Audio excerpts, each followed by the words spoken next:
नमस्कार मु दीप्तिरेखा प्रधान सरकारी उच्च प्राथमिक विद्यालय टूसर रे पाठ पढ़े मु चतुर्थ श्रेणी रे पाठ पढ़े मु आज मो साहित्य बहिर पंडित गोदावरी मिश्र लिखिथिबा टिकी टिकी कविताटी गाउछि।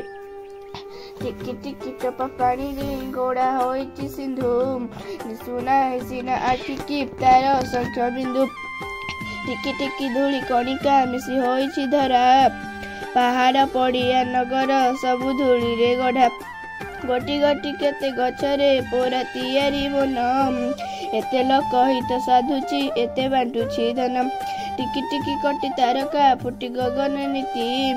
रातिर अंधार विनाशी तफा करते खिति लबे लबे दया हृदय देई पारे जनर से एका बोलाए जगते दयामय चर पदु पदंक कथा मधुर रे हुए भाषई मुखे परकु आपना करी से बांधि पारे सुखे टिकी कार्य सुगति जेबे देखाई पार तेबे सिना मत पिलाए जन्म करिबा सार।